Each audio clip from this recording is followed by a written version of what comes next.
kind of glad. I just wanted to make a last minute 3D print and it's just finished. So it's easy on the noise.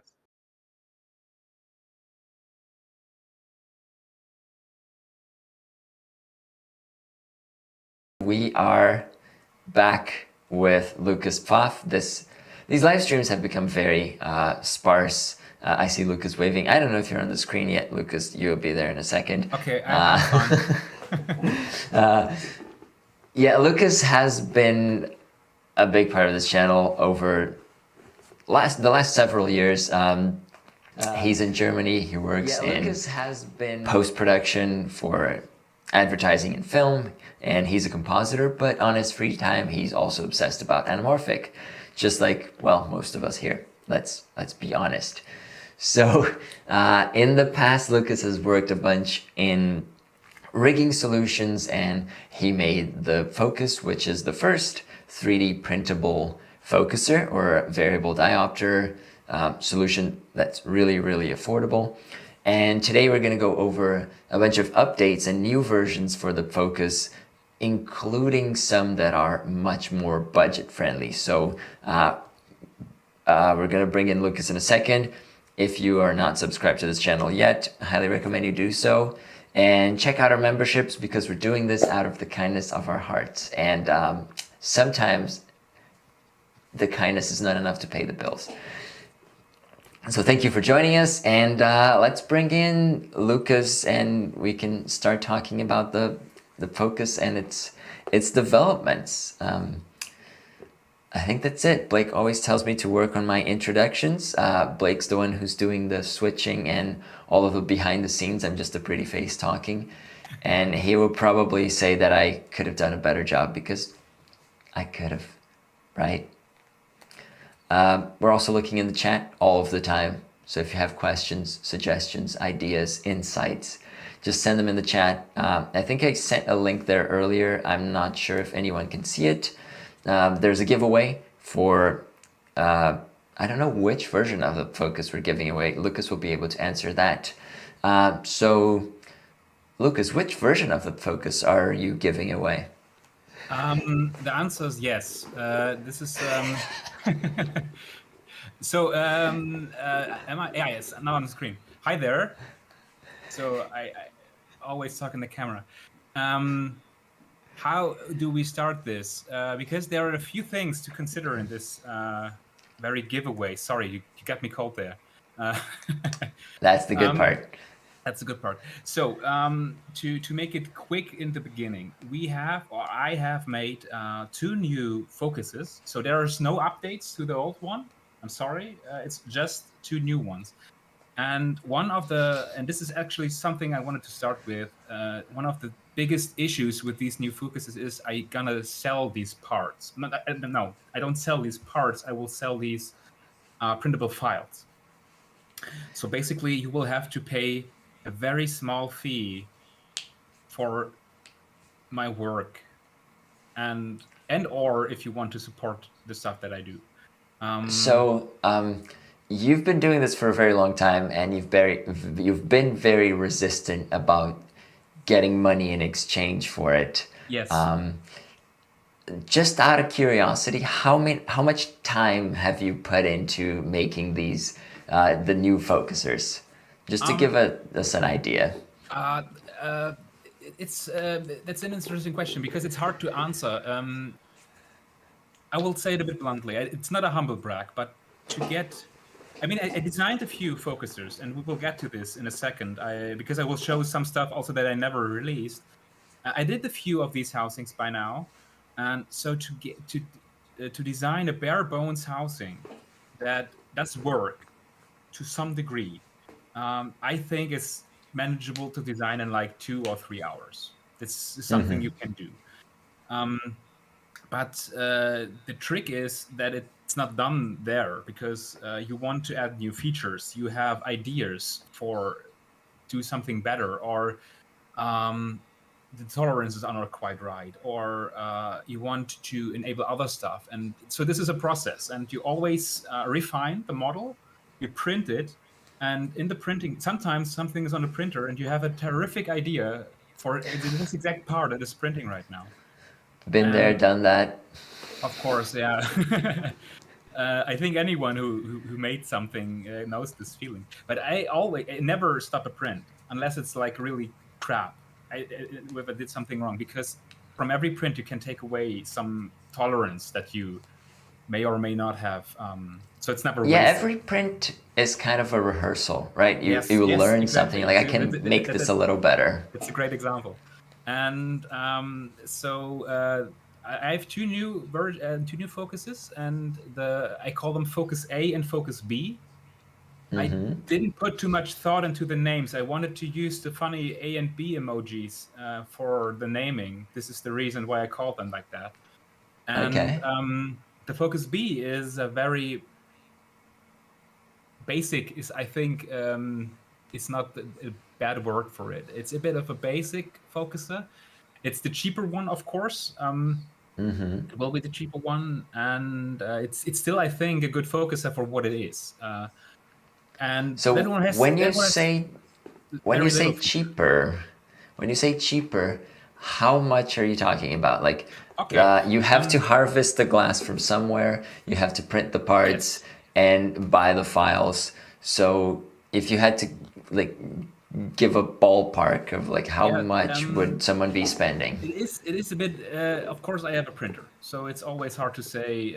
Like you can always calculate with printing services, which seem to get more expensive rather than cheaper over the years. Yeah. So from my experiences, at least. So if you don't have a printer, everything comes to a price that I can't even tell because I have no idea what printing services these days take for their services. The Focus B has also both are, of course, again based on a wide angle converter, and the Focus B's wide angle converter is from Nikon and costs between around about 20 to 60 euros in my location. The cool thing is, and this is something that I really wanted for the new focusers. When I do new focusers, I didn't want the Fujinon was cool. I really liked the glass. Yeah. It delivered well, but it's hard to get. Yeah, that Fujinon is kind of hard to get. It's very hard to get, and the reason I even did the focus in the beginning was because Tim Linson sent me the glass and said, "Here, give it a try if you want to." And I was just curious if I could pull it off in some way, because Tim So had that two was the copies. original focus. This was the original focus. And for if I ever did a second one or third one or whatever, I wanted to have something that is more accessible. Maybe it's not the same quality. That's why we like you on this channel, on a Yeah. budget. And I think this is the Nikon actually was brought up to me by Satan from the Discord group of this beautiful YouTube channel. So Yes. she found it online and bought it, and I then was also kind of curious. And it was, I must admit, the first Nikon I ordered, it was an auction on eBay, and no one bid on it, so I got it for €1 plus shipping. €1, just €1. €1 plus shipping. The shipping was like 8 or something. It was a good deal. we can say that. And then the story unfolded. I mean, I wasn't too happy, to be honest, with the quality it delivers, and I will get into a bit detail what I dislike about it. And but still, I think it's a terrific solution because you have it. Let's say you get it for €30. Just pretend you get it for this. I mean, I know exactly when I release this stuff, then it's the price hike, as always. You done it before. I did it before. It happens. So let's pretend it costs €30, €40. I want to sell these plans not for much. I mean, it's much for 3D printing files in comparison, but I think for a focuser, it's fair. And the Focus B, I plan to sell for around €4 or €5. The issue is that I don't yet have any idea about how much commission I have to pay to Colt 3D. And also, it depends where in the world you are, because in the European Union, you also pay taxes on top that I don't have any say in. And I understand that taxes are uncool to pay, but they're a part of life. What can I do? I have to pay them as well. So I think it should be around. I want to have it under a $5. Wow. Okay, that's very cheap. Yes, and the for yes, just a quick parenthesis. For if you're watching this and you're like, what the hell are they talking about? Yes. Satan is a member of our Discord group, and the Discord group is only open to members of the channel. So if you want to be part of this cutting edge development, join the channel and you'll be seeing us there. We're always having weird conversations. And I guess I could say the Focus A and B are kind of a byproduct of that group at this point. So there's always interesting stuff happening there. And the Focus... So yeah, you were saying you take about, just going back a little bit, 2 to 3 hours to make like a working helicoid system.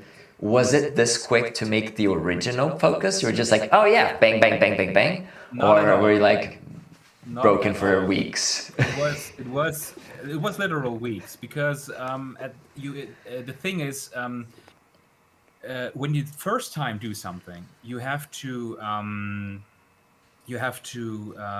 develop how you pull stuff off. On the common focusers that we know, like the Rectilex Hardcore DNA or the FED16A or 35A, you have a cam-based helicoid, and cams are these little notches that run through a helicoid. So this is how they work, and the cams on these are basically just screws with a PTFE tube around it. So Teflon-based tubing that, if you have a 3D printer, you might know what I'm talking about. It's just like Teflon tubing.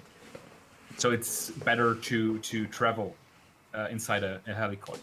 And at first, I wanted to copy this system because I had no idea. And then I figured this is not cool, because then you have a helicoid that needs to be edgy. It needs to have edges, like corners. I'm sorry if you don't know, I'm not native English. I sometimes struggle with the words. And this is bad for 3D printing, because you have to get a support structure so it doesn't collapse while printing.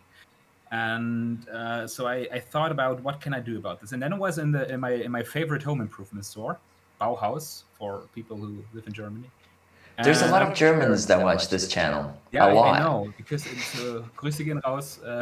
So I was at the Bauhaus, and I was searching for stuff, and then I saw domed nuts.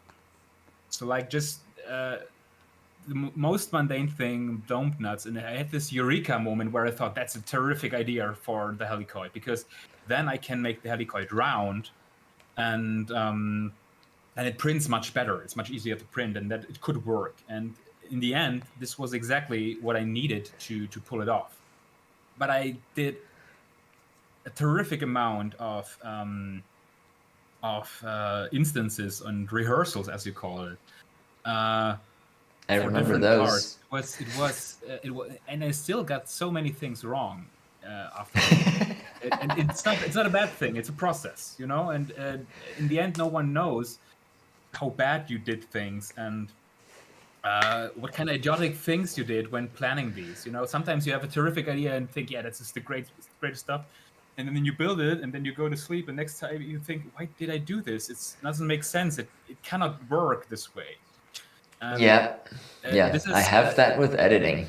Yeah, I have that with editing. Is you're just like, oh yeah, I should have done this way differently. And sometimes you have these, but sometimes you have the good moments. And the first one I did on my, I had a vacation time still.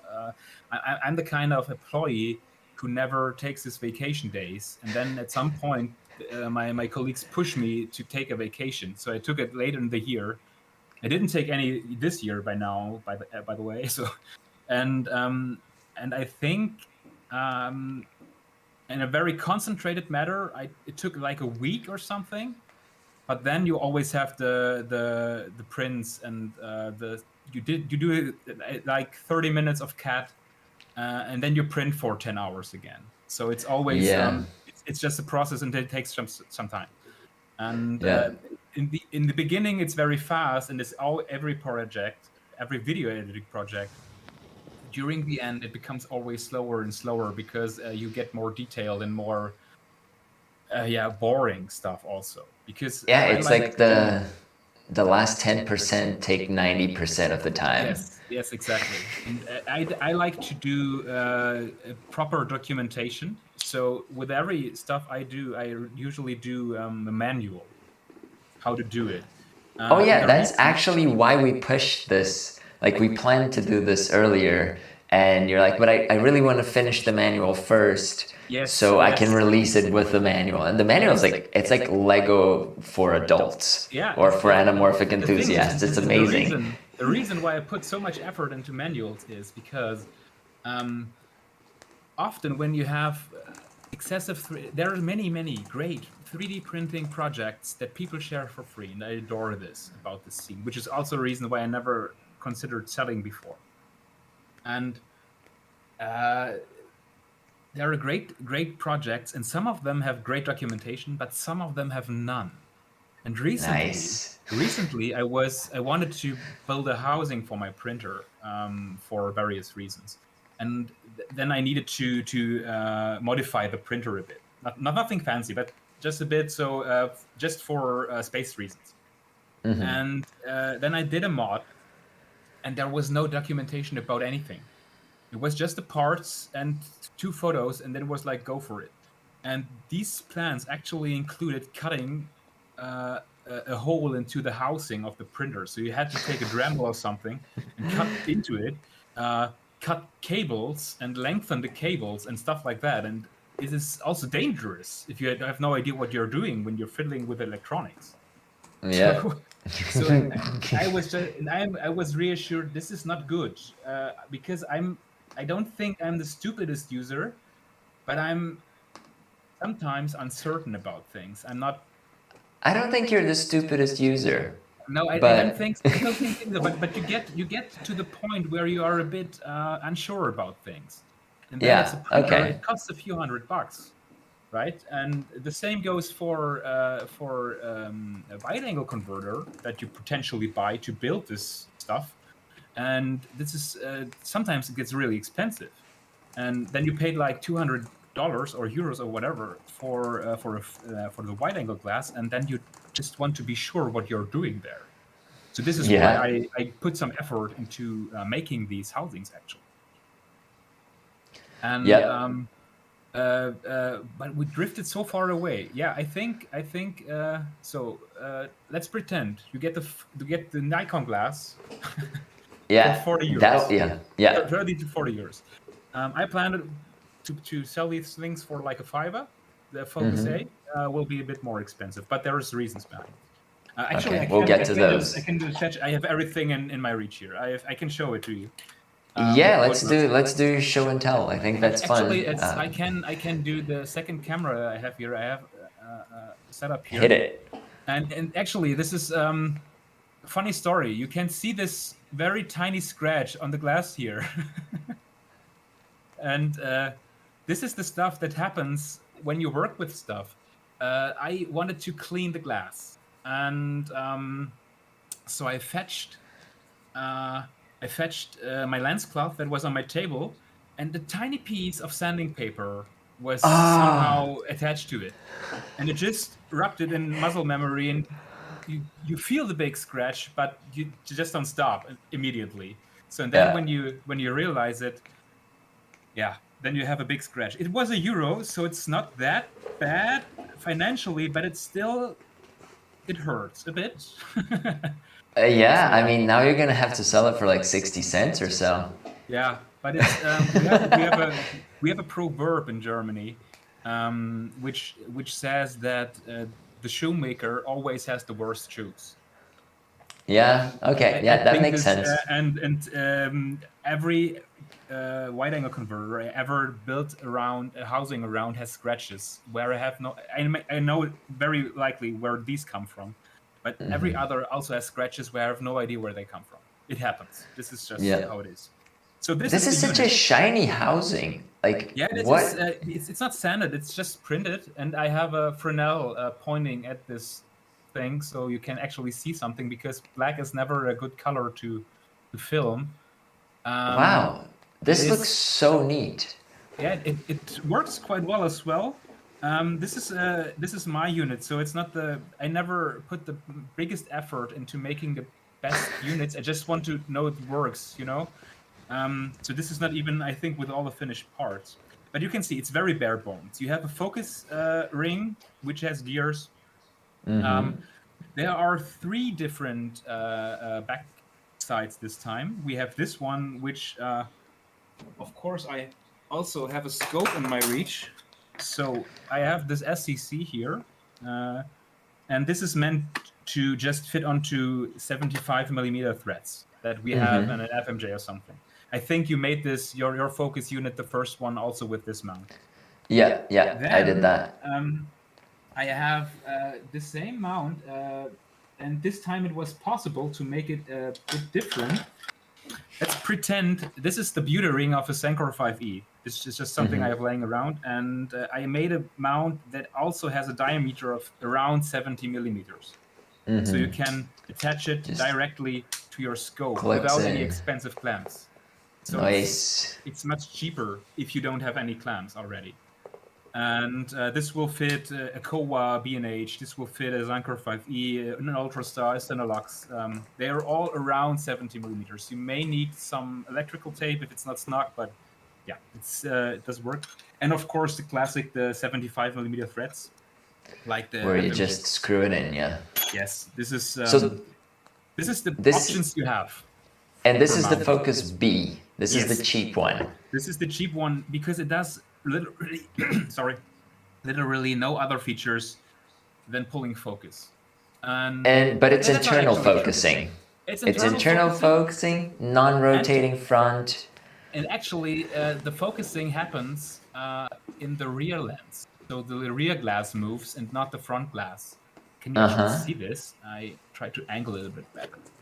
So this is something I did for a few reasons. One of the biggest reasons is that the front glass is very, very heavy. I think the front glass is something like 300, 400 grams on its own. I have it listed somewhere. Wow. Yeah, it's very heavy front glass. And printed mechanics are not as good as metal mechanics. That's simply how it is. So having a large and heavy glass doesn't focus as well. So I decided to move the rear glass instead. Smart. This is the thing is it vignettes much sooner this way. So if the front glass was moving, it would vignette much less. This is something that is just the way it is. It's still pretty wide actually. It's around as wide as a hardcore DNA, about around the whole focus range. But it is a wide angle converter, so it is 80% of the image. So it's a widening effect of 80%. So although you're getting vignetting earlier, you're also getting a wider field of view. Yes, so in the end, you're not losing that much. Like you might still need to crop in post a little bit, but this is the funny thing about wide angle converters as focuses, because these things usually get wider than what your scope alone would be able to achieve, because there's widening in there. This means that this thing effectively gives you a wider image than an FAV35A.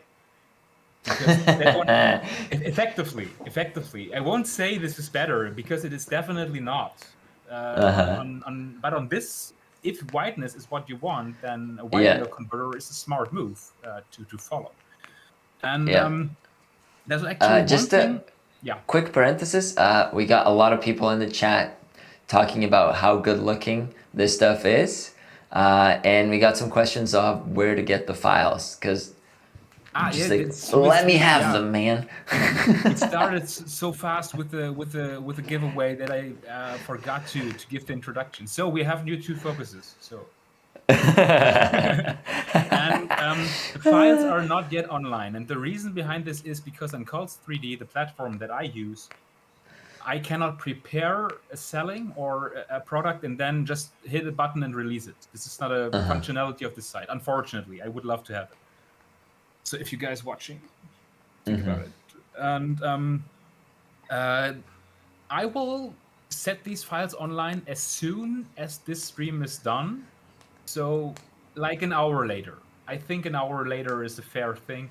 I would send you the links. Maybe you can put them in the description or something. Yeah, if you Later on. want to just like leave them in the first comment, I'll pin that under the video, and then they're That's a gonna be smart there move. That's a forever. smart move. Yes, I will do that. Yes, they will be available on Cults 3D somewhere. I hope still today in my time zone. If you are in a later time zone than me, if you are West Germany, then it's today. Some time today. Yeah, that Unless seems there accurate. are some unforeseen consequences that happen. Is that So, a yeah. Half-Life reference? Yes, it was. It was. So I can talk a bit more about it, just to have it very quickly done. It's very bare bones. You cannot do anything else than focusing and mounting it. It's not that the other focus has much more functionality, but it has more features. And on the front, we have a stepper ring from 105 to 95 millimeter. So we have 95 millimeter threads to mount diopters or ND filters. This is expensive when you buy such filters because they're very big. But Yeah, I can't do anything against that. I mean, the front glass is that big. This is it's simply huge. how So it is. yeah, Yes, but it's still I think when you have a printer, I mean, this stepper ring is quite expensive. In Germany, the cheapest one I find is like 10 euros for the stepper ring alone. But I wanted to implement printed threads. They just don't work well for threads that you use often. At least, especially not large ones, and more especially the way this one has to be printed from the directional wise, because you have to print it on the bed first, Yeah. and then threads don't work as well. The filter threads just won't be happy getting Yes, in. Yeah, I've had that experience. It's not. I wanted to do it to cut costs, but yeah. So this one costs like a tenner. The hardware, the rest is a few screws and under 10, definitely. So if you have a printer, I think you can build this thing for under 80 euros, dollars. If you don't have a printer, it will of course be more expensive. Then so many people have 3D printers these days. Yeah, And just find a friend. I tell you what, I never tell my friends I have one. A few friends know, but not all of them, because I don't want people to have wishes and commissions. Because I'm the kind of guy who says, yeah, of course, I print it for free. 20 hours, all in. So it doesn't need a lot of material. Once, I think half a spool maybe. So it is dirt cheap in the end. It looks okay. It's not super fancy. It looks pretty fancy to me. The outer diameter is like 108 millimeters. I wanted to make it. I could have done it like 114, but then it would just be artificially bigger, and I thought this was also bullshit. So I also bundle stepper ring for 108 to 140 millimeters, so you can use it with a matte box if you want to. Just a clamp on. Yes. And it's good because the front doesn't move, so the matte box is not going to go anywhere. Exactly. By the way, That's pretty smart. I will just, I have a list. I have a tech spec list a fancy tech spec list that I post into the chat room, because I'm just that rad. This is a tech spec list where I use this to just monitor the stuff that I do, so I know the data of stuff like close focusing distance, the weight, the focus throw, 120 degrees around on this one, by the way, and the mounting option, stuff like that. So I just put them into a spreadsheet to be able to compare it and to have some data sitting somewhere. And then I thought I think a pretty cool thing to just have a quick comparison for stuff, because I also put the hardcore DNA in there in the 16A. And soon I will add the rangefinder in there as well soon, because I just received it yesterday. I didn't put it anywhere yet, but I will add that as well. Of course, I must really stress this: the optical quality you get from these things is not terrific. This is simply how it is. But on a budget, and this is what we are here for, it is, I think, a very, very good solution. How would you compare it to the FVD, to the 16A, for example? When you talk about wide angle coverage, it's not even a match because the 16A is not very good with wide. Widening. Yeah, and the sharpness on the 16A is flawless. I mean, it's a Yeah, it's pretty terrific. good. It's a terrific under 85 millimeters, of course, but or Yeah. under 100. But it is very good quality wise.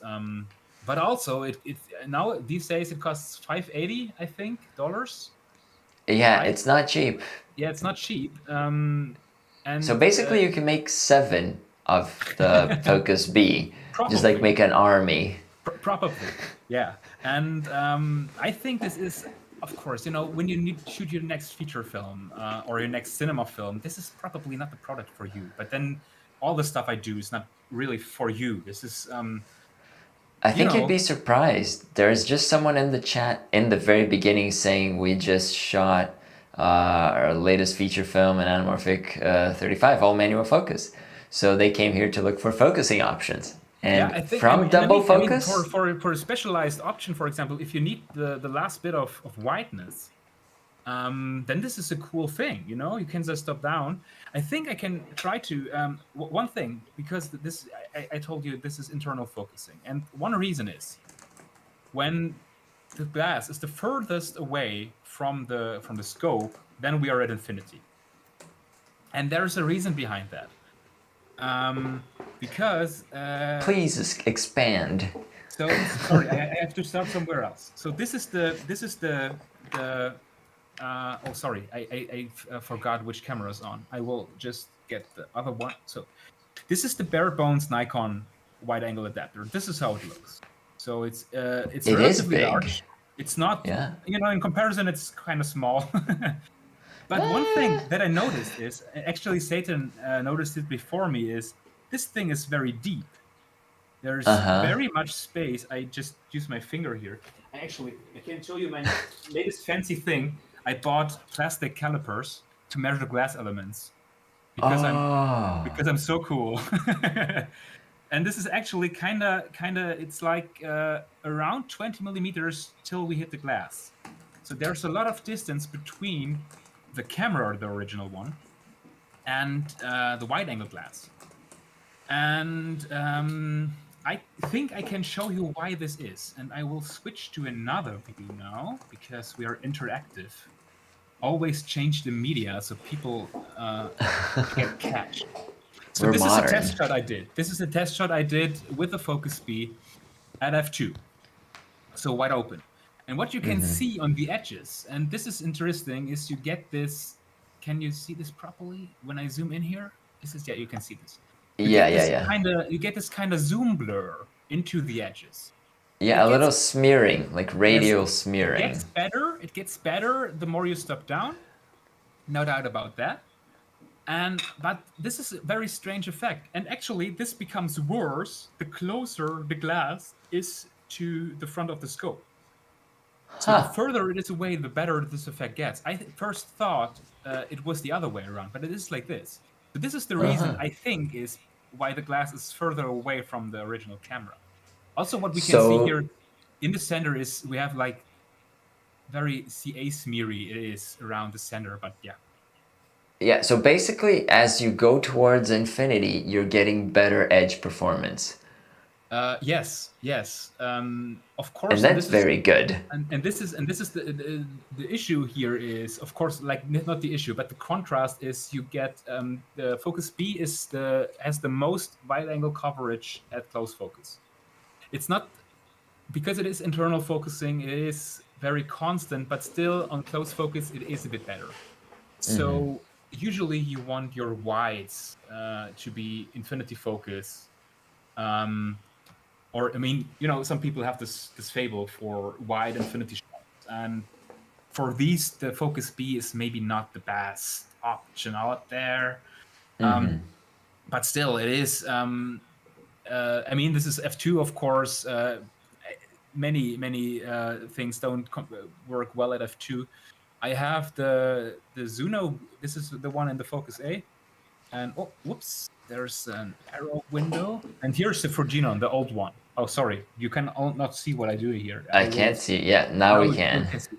So now when we switch back and forth, you can see that the focus B is actually wider than the Fujinon was before. And while we have the zoom blur effect, the edges are still not terrible in comparison. So the Fujinon is not miles ahead. In the center it is, but that's, yeah. But this is why I call this the B also for budget, for basic, because it is a basic focuser. But it's I'm not trying. I think this comes across. I'm not trying to make it to be like the most advanced thing, because I don't think it is. But for what it is, I think it is. For the money, it's, I think, a terrific focuser, especially if you are on a very, very low budget.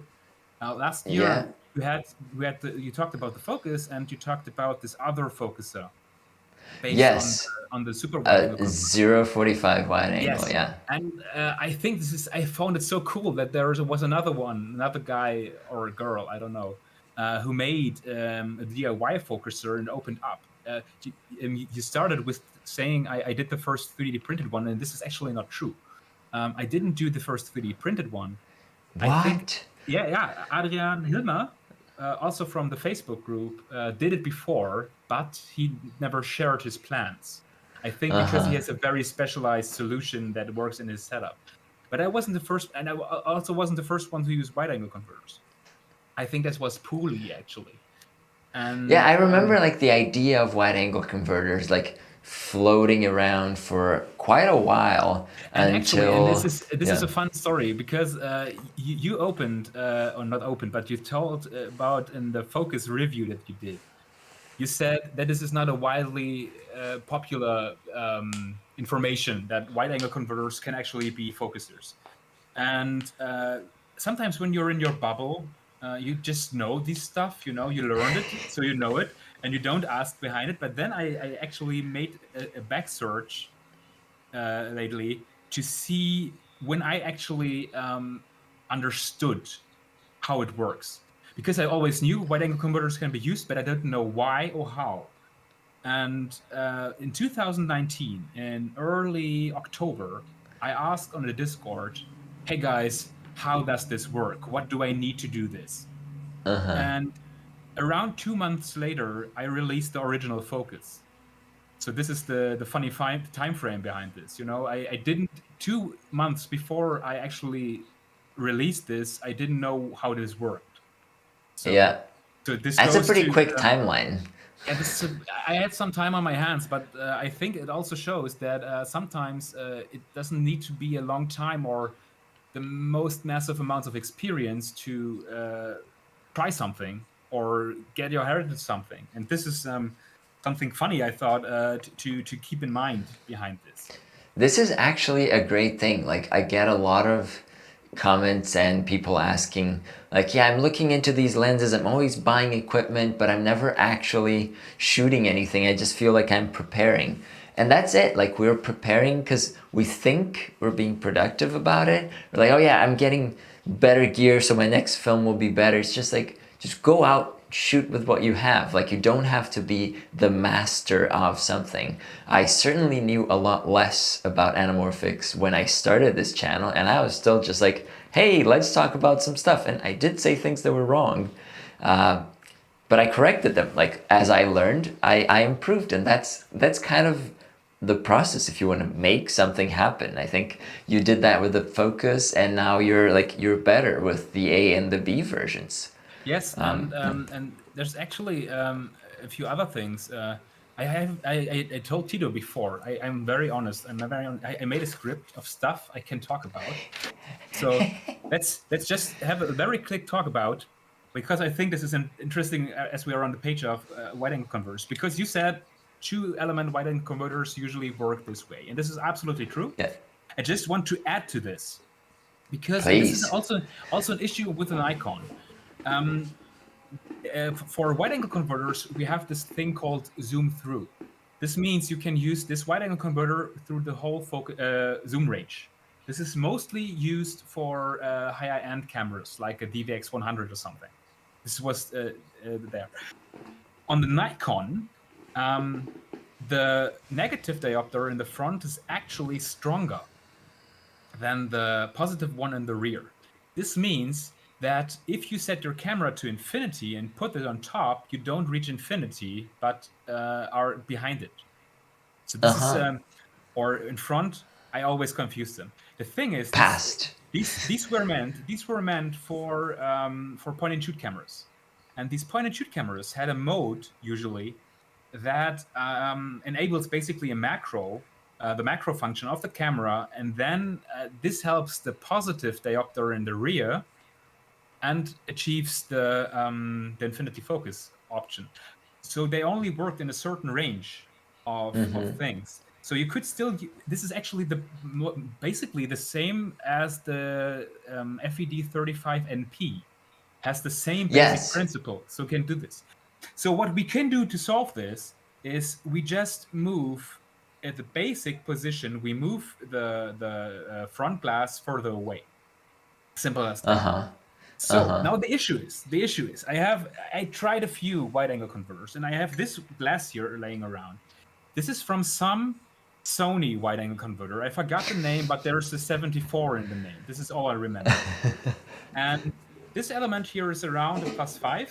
I measured this, and this one should be around +8, +9. So to actually get infinity focus, you have to separate them like 6 centimeters or something.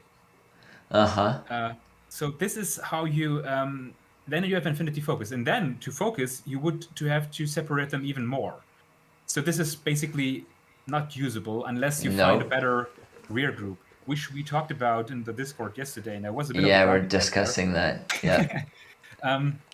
Yeah. So this is the basic thing. You want a zoom through, but you can get away if the lens lets you. But this is something you only know if you take it apart. What I do in these cases, I have everything, as I said, in my reach here. I usually print these little. I will switch to the other camera. Really short. Are these holders for the glass? These are holders for the glass that go in 50mm rods, and then I can push them around. And this isn't very precise. You can't tell now. Infinity is like 2 centimeters apart, but you get a ballpark at least. Yeah. You can try if it is worth your time. This is something you can do. And this is what I do with every wide angle converter that I get. I usually label them. This is for the Fujinon, for example. You can read this. It's not really important, but it's written on there. And this is how I approach these things. Then we have other wide angle converters with more elements. We have 3 elements is pretty common, and 4 elements as well. And Nick Skinner, people do not know Nick. Nick is like a... Nick's a genius. I haven't heard from him in a while. Yeah, unfortunately, I've not too. And Nick is a very dope guy and very, very well versed with optics. And he once explained, way before I understood what he was saying, I was reading it later on, that for 3 element converters, there are 2 ways you can use them as a focuser. And the first way is to move the front and the middle group, the middle glass, at the same time. Then you have a much smaller focus range to focus actually, right? So you don't need to move as far, but the correction isn't as good. And the other way you can use it is by that the rear and the middle stay put and only the front moves. And the correction is better, so the quality gets better, but you need a lot more travel to actually focus. And I once bought a Century converter, a Century large one. This is a 0.75 Pro Series HD wide angle converter. And there's no glass in here. This is why it's light, because I actually built a focus out of that one years ago. And actually, next to the Focus B, it's not that ridiculously big. But it's still, just a little bigger, yeah. Yeah, but it's much heavier. This is like 1.5 kilos or something. It's really what intense. The hell? Yeah, it's very, very heavy. And the thing is, why I never released the plans is I built this housing just as I said. I built this housing. I designed it in like 2 evenings after work. This was my second housing that I did, and then I printed it. And then I tested it, put it the first time on a camera. The close focus is intense because you can travel really far. It has Oh like wow. 15 centimeters it reaches in close focus. It's insane. Uh-huh. But the quality is so bad. It is. I don't even have sample images because I didn't even export them because I was so let down by them. Uh-huh. And Puli actually also has a housing for this one. And Puli also moves the front and the middle at the same time. What I could find from Nick's gatherings also is that when you only move the front, you need a lot more travel. So it is not really cool for a focuser. But even when you set it to infinity, so at the basic configuration that you have in the housing, it's still not very good quality. The center is fine, but the edges are, it's really bad. Like Vaseline on the lens bad. So I Yeah. never encountered. I wanted to call this one Focus B for big, but I never did. And then I had the idea with the other ones. So B is also for big because it's large. Yeah. And then there's four Um, element ones. Four element ones. yeah. Nick said he has no idea how that would work. I have one in the post which has a bit of trouble finding its way to me. So I know in a few weeks, probably, at It'll least show at some up. point then. But I have one in the mail, a 4 element one. Yes. Yeah, the thing that you were talking about, the zoom through, like that's the main thing to put me off wide angle adapters. I've bought a couple a while back, and they would only work if you were able to set your lens to like a macro setting. So you'd have to focus really close for the wide angle to kick in and give you infinity focus. And when you're using anamorphics, that's not always the case. Plus, you don't want to like change your double focus setup, so you change your squeeze factor just to get this wide angle adapter in the front. And that kind of like pushed me away from wide angle adapters for a while because I was like, wow, I bought this one and it didn't work. I bought this one and it didn't work. I bought this one and it didn't work. You know what? Maybe I should just stop buying these things right now and learn a little bit more. Yeah, it gets also expensive after a while. If you Yes. don't get the best deals on these things. But €1, that's pretty good. €1 Yes, is pretty epic. €1 was fine. This one, the Century, was like 95 or something. The one Uh-huh. 4 element I ordered now was 1,000 Danish krone, so around €140 shipped. So it was Okay. not that much, but it sounds a lot. Yeah. So let's talk a bit about the Focus A maybe before Yeah, forgetting about that one. I was gonna say that. Let's go to A and One see thing what's to up. figure out is because for a long time, I thought that because every time I searched for wide-angle adapters, the Zuno WCX80 popped up, and the Zuno Uh-huh. WCX80 is a wide-angle converter that you can still buy brand new today.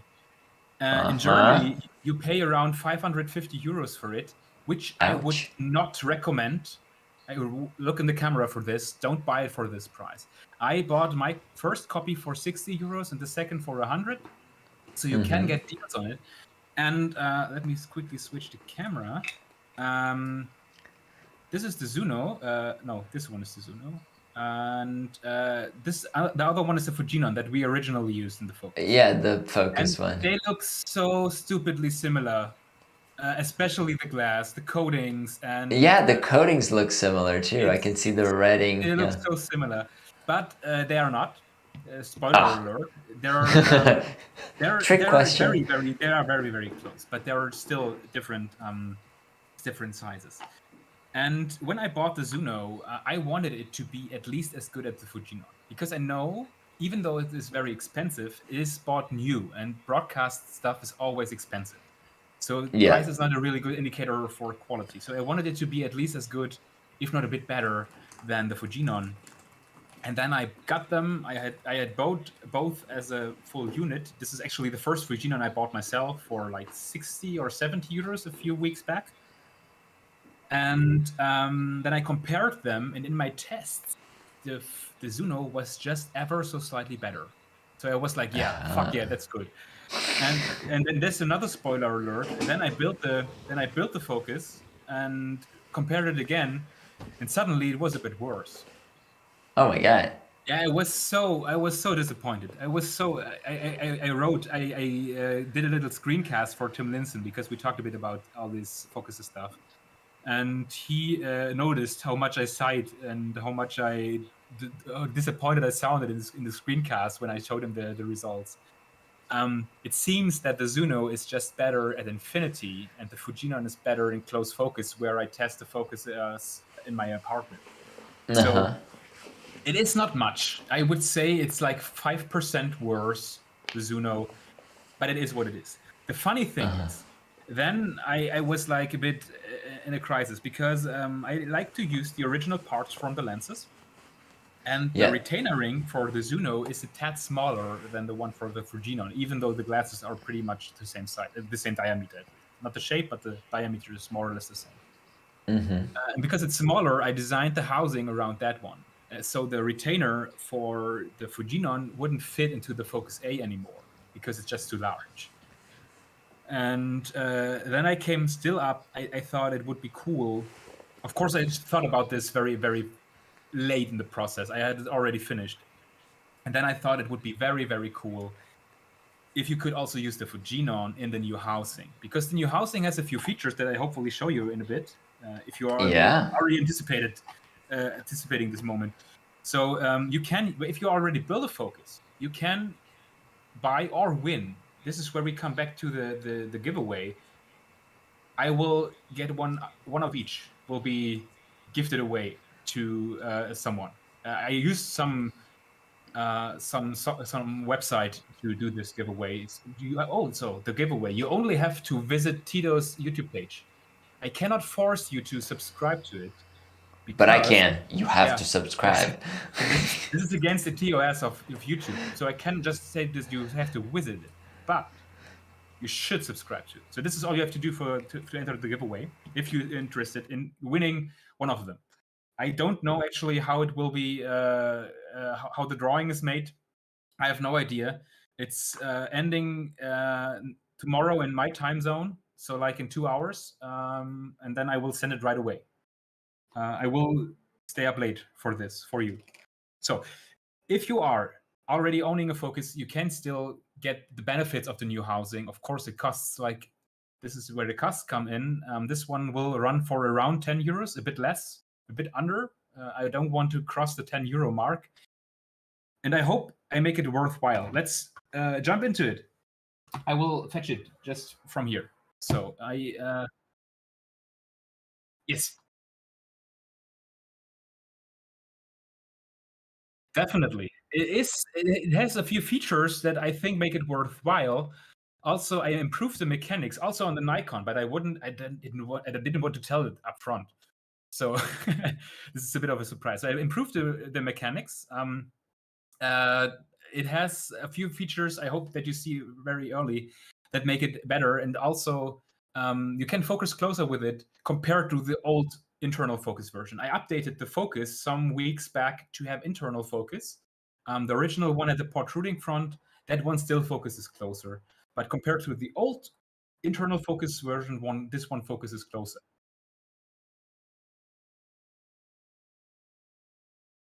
Okay, I'm still alive, right? So let me show you this stuff. This is the Focus A. It is. Give me a second. This is the. No, this is not. I have too many focus housings here around me. It's. So, and I'm a bit. If you don't hear Tito, I'm a bit confused because I still hear him, and it's like a ghost in the back of my head. So this is the. So this is the original focus with the internal focus version, and this is the Focus A. I will quickly get off the lid. So it did become a bit larger. This is apparent, of course. Not longer, not at all actually, but a bit bigger in diameter.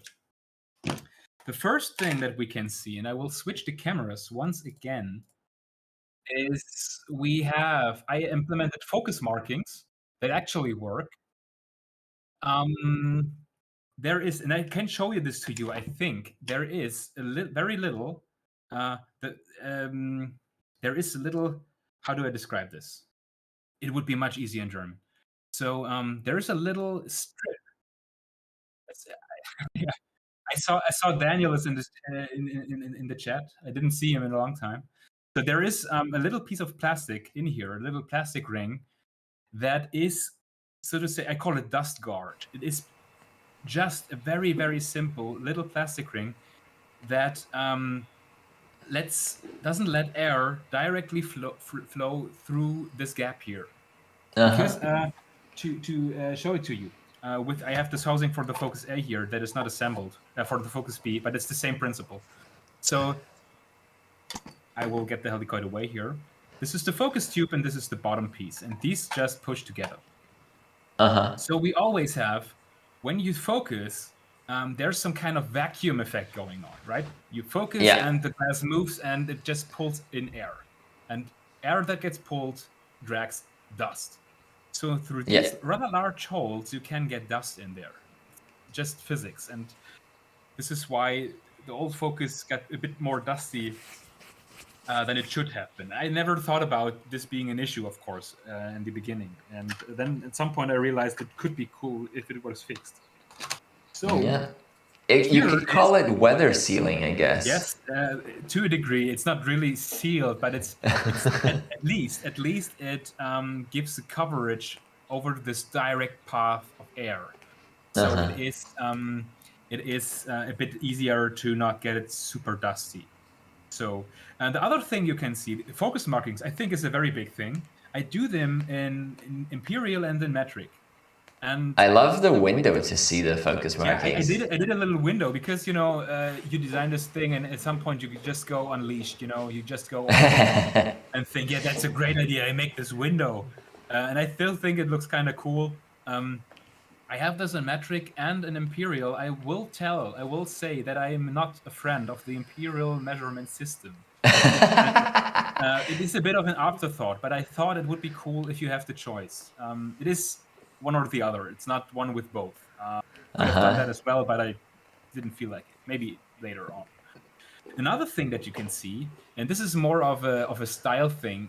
I made that because this thing all got a bit bigger, a bit wider in diameter. I was able to separate the gears from the body, which means that you can print it in another color without affecting the light path in any way. So that you can do it in some other color. I only print in black, and I have 2 other filament colors, which I usually have to test filaments. So I have yellow and red. The red one looks like this, by the way. So this is, it looks terrible on this camera, on this light, but still, it's... it looks orangey. Yes, it looks a bit orangey, but it's actually fire red. So I think this looks kind of cool. And of course, you can still print it black and have it all black if you want to, but you can use your contrast color. Like if you have red screws on your rig, you can try to mimic that color, or like a metallic one or something. It could. Yeah, it's a really cool accent. It's a design choice. I like it. I like color coding. It helps me a lot because this one is yellow, the other one is red, and it's different glass actually. I painted the markings. I noticed while painting the markings, take your time because it's very easy to fuck up, and to mess up. We're on YouTube. It's very easy to mess up and very hard to fix because of the layer lines. Take your time, but it can look very cool. I think it looks very cool. So this one has a close focus. It has a close focus of 44 centimeters. The Focus B is at 60, I think, around 60 centimeters, which is not close, but still pretty close compared to the others. Yeah, for Imperial, that's like 1.5 feet for the Focus A and 2 feet for the Focus B. Thanks for helping. Roughly. I would have no idea. So, one of the cool things, this is also a feature because I figured I wanted to do markings. I wanted to see if I can pull it off, if it works. So this is like, you always want to make it a bit cooler, a bit better. And then at one point I realized markings make no sense if infinity isn't where it sits. Just with faking lenses, you set it to infinity, it's never there. Yeah. So and when you print something, it's just not as precise. It's just not as precise as if you would machine it with a CNC. So because I can print it and I can, I guess, replicate it ever so often on my printer, but on your printer it might be a bit off. And 0.2 millimeters is already too much to miss infinity by quite a bit. Yeah. How did you work around that? Yeah, this is the cool part. It is a very simple solution, so to say. So basically what you do when you're building this is you calibrate the focus. You start with the tray that works for my printer. This is what I mean. I have to set the base somewhere, right? So Yeah, yeah. and then if you don't hit infinity focus, I made 4 different versions, plus 0.2, plus 0.4, and minus 0.2 and minus 0.4. So regardless if it's overshooting or undershooting, you can reach infinity. And I think this room of 0.4 millimeters in either direction should cover everyone to have this. Nice. So So this it's way like you can, shims. yeah, so some sort of. I mean, shims would Yeah. have been easier, but then they would like float Yeah. around the housing, and I thought it would be cooler if you just like have it in one go. Yeah. I mean, of course, if you don't have a printer, this is uncool. This is not cool because you might have to order again other parts. This is of course a bit nasty, of course, but this is how it is. And the same goes for Focus B. I did do the same thing. It doesn't matter for Focus B if you overshoot, but I thought it would be cool if you just could put it at infinity and be there. So I also added this functionality to Focus B, so you can actually calibrate your infinity focus to just have it on point. Nice. Because I thought this is a cool thing. It's not much work for me to pull this off, and this is a cool thing. As I said, I also made this for the Fujinon glass, and this is the Fujinon glass that I have here. This one is a bit. As you can see it, sorry, I always forget which camera I'm on. So you can see when you go into close focus, this one actually focuses a bit less close than the Zuno. The Zuno focuses 44 centimeters. This one is 56. So it's a bit strange that they are like 14 centimeters apart. And when you're at close focus, this becomes flush with the front here, with the threads. So this is one little letdown. I didn't want to. I have a few parts that are different for the Fujinon than for the Zuno, but I wanted to keep them more or less organized. That most parts are interchangeable. So it's you don't use the. I can't show it to you. Maybe it's better visible on this camera. The retainer ring is printed as well. Actually, I didn't put any flocking material, so you can see the internals with the screws. Yeah, you can see the glint in there. Yes, there are three screws for the cams, and then there are 3 to keep this in place, to keep the retainer in place. So this was the solution I came up with. Because the original retainer didn't fit anymore. And I shortly have to admit, I made this housing for the Fujinon, and this is by far the best working housing that I ever did. It is so stupidly well working. I don't know how I get it. This one is not as smooth. I guess I could make it like this, but this one is perfect. And actually, Tim Linson, the guy who sent me the Fujinon way back in the first place, yes, in the first place, made me an offer that I couldn't refuse. So this housing here is going to Tim Linson because it's so perfect. He sent me the glass for it, the Fujinon, because this one is scratched up because it's my unit. But Tim Linson will get this housing because it's flawless. It's probably the best I ever did. So Tim, you will get this one. How did you? I bet you get a lot of people that ask like, "Hey, don't you want to print and like assemble this for me? I'll pay for your time and your efforts." Actually, I never got this. Really? Wow, I get that. I never got. I think that people think you made the focus. This is why. All the credit is mine. It's totally cool with me.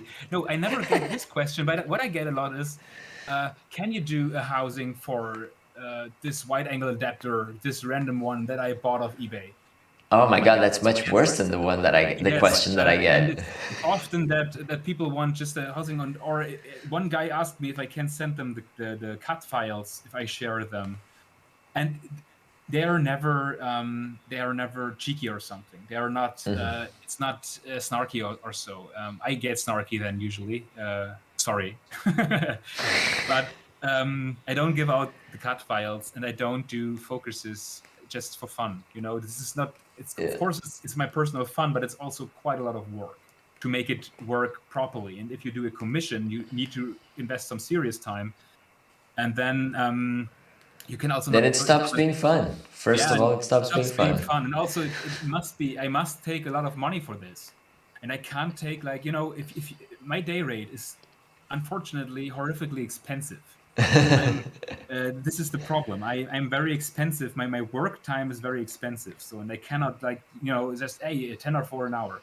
And if you then work like 20 hours and you take, I don't know how much money I would take, 30, 40, 50 euros for an hour, then it gets expensive. And then you could just buy a hardcore DNA or an FED35A or something. Yeah. I mean, it's still a printed thing. One thing, another feature that is also in the Focus B, that is also in the Focus A. Also, a very short thing is I made caps. I made rear caps because 1.5 years after I made this thing, I figured people might want rear caps for the universal mounts. Yeah, I mean for the screw mount, you can just clip a normal lens cap in there. But I have push-in caps. These are also free, of course, with the nice. Fancy. So one thing, I told you, I had this eureka moment with the domed nuts when I figured I can use them for cams. One issue that I found is when I buy a pack of 100 pieces in Germany, I have at least 5 or 4 different shapes of domed nuts because they're ever so slightly different. Very, very slightly. It's very slight, but it's. I mean, you look at this and think, it's not. Doesn't matter, right? But in a precision device, and to a degree, even if these are printed, to a degree, these are precision devices. It does become an issue because you build one. How much sanding is involved, and the issue is that you don't have proper contact, so you have very little contact actually in the rails, in the rows of the helicopter. Yeah. And so I figured, what can I do? And then it hit me, and I had a second eureka moment that also was the same, actually. I bought these.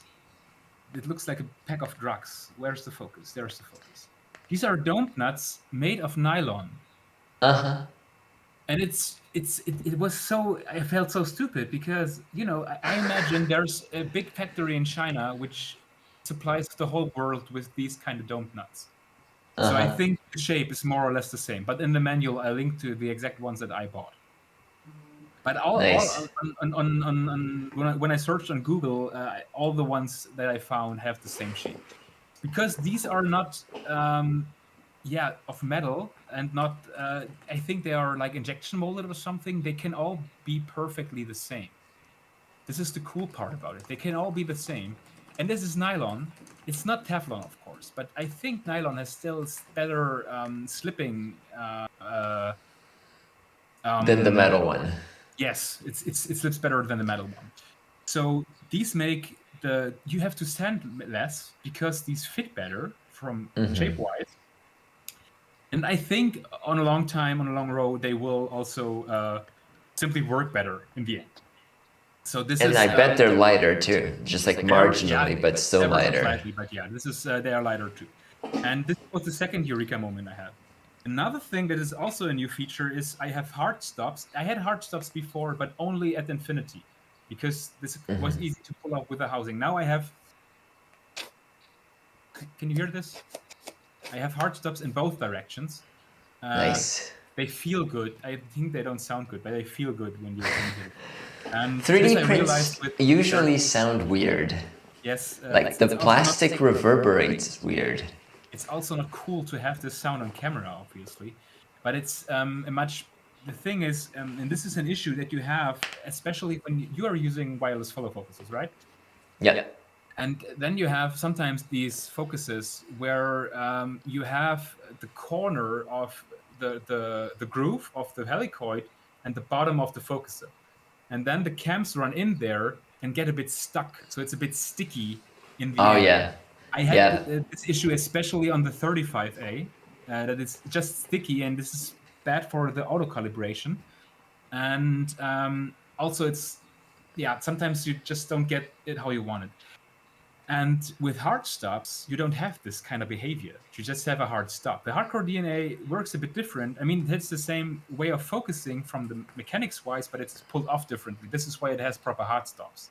But on the FEDs, on the 16B, I have no idea. But on the 16A, the 35A, and I think also the 8A that I also have, this issue is it's not a deal breaker, of course. You can just calibrate it manually or something. But I thought it's cool to implement. I wanted to see if I can implement it, and I could, so it's in there. Nice. Well done. This is the whole idea behind this housing was, you get so deep into it, and then I saw the Zuno isn't as good, but I was so deep into it already, I said, fuck it. I would just make it as good as I can. And you see it's a bit bigger than the old Focus internal Focus design thing, but regarding the weight, it's just 20 or 30 grams more. So the weight is neglectable. It's a bit bigger. It's a bit larger, I will admit. From my memory, it looks smaller. Like my memory of the Focus is it being bigger than what you're holding right now. Really? So I'm just tripping, funny because you built the protruding version, and because there wasn't any other back then, and I think this was even smaller. It was like the 16A that I also have in my reach, of course. This is the 16A, the FED. Which is it shoots forward a lot, but it's very small in the end. Yeah, but if you compare this is, I will remove the cap. The Focus A doesn't extend, so the FED 16A is a bit longer, right? A bit. Yeah. Or around, more or less the same. Let's say that. But this one covers very little. Very little. I have this thing, Tim Linson. I mentioned him a lot today. Hi, Tim, if you're in the crowd. Tim's not in the crowd today. He's dealing with some family stuff, unfortunately. So yeah. Tim had this great idea for. I think we discussed it also on the Discord for the width factor, which you also have in the list that I shared before. The width factor is something that he invented, I would say, where you divide the width that you can act. Let's pretend you have your scope or your focuser vignettes at 35 millimeters focal length. Then you divide this by the sensor height that you're using. This has to be exact, of course. And then you have the width factor. So let's pretend you have 30 millimeters, hard to calculate. Let's say 40 millimeters. So 40 millimeters on a 20 millimeter sensor. That's easy to calculate. It would be a dream setup. We don't get this, but this is. Then we have a width factor of 2. Yeah. At that point, you can just multiply this width factor by your used sensor height. Let's say you do MFT, and then you have 30 millimeters. And then you have the focal length that you can use with this focuser or the scope. Yeah. I think it's a terrific idea. It's so simple. It works within ranges, right? You can only you calculate with the vertical height, and you have to. I always calculate it for 2.39 by 1, and you gotta set a value, like a default. Yes, you have to have aspect ratio. If you have that, then you can easily calculate the width of the setup that you're using, and this is pretty dope, I think. And this is why I included it in every focus set that I did. And I on top of my head, I think the FED I only calculate with the whole focus range. It covers less at close focus and most on infinity. But if you cover 35 millimeter at close focus and only 80 millimeters at infinity, I don't find it fair to say it covers 35 millimeters. And I think Jim thinks the same because he changed the coverage information on his website. So I think he understood this as well. And the FED on top of my head is around a factor of 3. And all the focuses are more around 2.7, 2.6, something around that ballpark. So quite a bit wider. and also focus much closer. The FVD tops out at 1 meter and 1.7 meter, I think. My unit, at least, my unit does 1 meter and 7 centimeters. But it, of course, optically is still better. There's nothing to go around it. I'm not trying. I hope this comes across. Not trying to say these are better than the other commercial ones, because they are not. Optically, yeah, it's more of like if you want to go wider at the expense of a little wider, I would say. I mean, I don't say. I think Cooley's mechanics will be much better than mine, but the horsings are also very expensive. I mean, it's a fair price. It's a fair price, but still they are expensive. And when compared. Yes, and the quality is also, the optical quality from these Centuries, in my experience, is not that good. I mean, there are Centuries. I think Mark Hensley has a 0.8 millimeter, 0.8 times wide angle adapter from Century, which he likes very much and uses for a single focus up. But the ones that I tested, especially the 3-element one here, is not very good just. And I wouldn't say it's better or worse, but if you just want the wideness, as a special purpose thing, this is why where the slip-on mount. This is why I usually like the screw-on mounts. I have all my scopes with the 75 millimeter screw attachment, but the slip-on mount is very good if you need it fast. You can just pull it on and off. It's very fast, and if you have that one wide shot that you really need, that you really want, then I think you can get away with it. Yeah. My computer is getting close to dying, so I just saw a question in the comments. Yeah, the Suns is asking if the vacuum has an added resistance effect. Yeah. I don't think so. I don't think that it does this. I think there's still enough air that can go around somewhere. I don't think it adds resistance. It just prevents. Makes a sound. It's just very basic protection so you don't get dust. But I don't think that it's that there's any resistance added. At least I don't think so. Yeah, Caleb's also in the chat saying that the commercial focusers also have mechanical design deficiencies that are there. Like they come at a higher price point than what you are doing. Yes, the stuff that you're doing is much more affordable, and you're very straightforward about what its weaknesses. And this is the thing. I can also freely admit that I probably wouldn't use my personal focuses that much myself in projects. He says that now. Yeah, I say this now, but I still don't think that it's. But I'm totally upfront with it, right? I don't try to fool you that this is the next big thing. I just think that it's like this whole filmmaking thing, especially since DSLR came to the market, is this democratization of stuff, that anyone can suddenly afford stuff. And anamorphic is a very expensive hobby. I don't have to tell you that. And I think making it a bit more bearable, a bit more affordable, you could now maybe you ask yourself, is it worth it? I got a scope for cheap, and then maybe you get a scope for 250 euros or whatever, like a Cinelux or an Ultrastar, which are good scopes.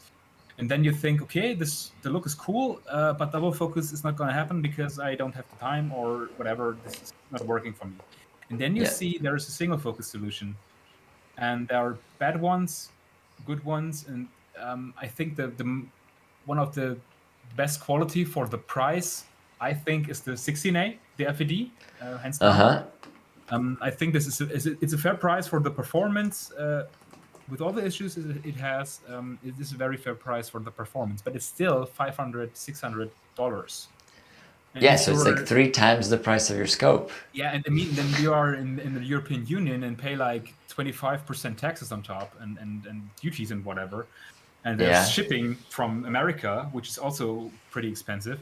And at that point, it is a very, very expensive thing just to try it out. And then if you can, I don't know, maybe your friend has a 3D printer, you have a 3D printer for whatever reason, and you can, buy these plans from Lucas and print them for under 20 euros just to check it if this is something that you would want to pursue.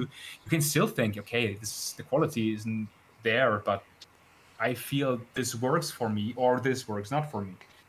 Anamorphic is not for everyone, and Yeah. in the end, and this is a fair thing, and I think it's a good thing to try out. And also, of course, I have a soft spot for all the people out there who like to build stuff, to make stuff, because I can also freely admit that I don't have much test footage laying around of these focuses, because I'm not very good at shooting this kind of stuff.